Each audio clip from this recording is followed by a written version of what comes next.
कौसल्या सुप्रजा रामपूर्वा सन्ध्या प्रवर्तते उत्तिष्ठ नरशार्दूल कर्तव्यम् दैवमात्मिकम् कौसल्या सुप्रजा रामपूर्वा सन्ध्या प्रवर्तते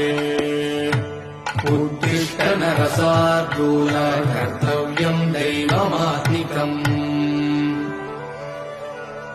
उत्तिष्ठोत्तिष्ठ गोविन्द उत्तिष्ठ गरुडध्वज उत्तिष्ठ कमलाकान्त त्रैलोक्यम् मङ्गलम् कुरु मातः समस्तजगताम् मधुकैटभारे वक्षो विहारिणि मनोहर दिव्यमूर्ते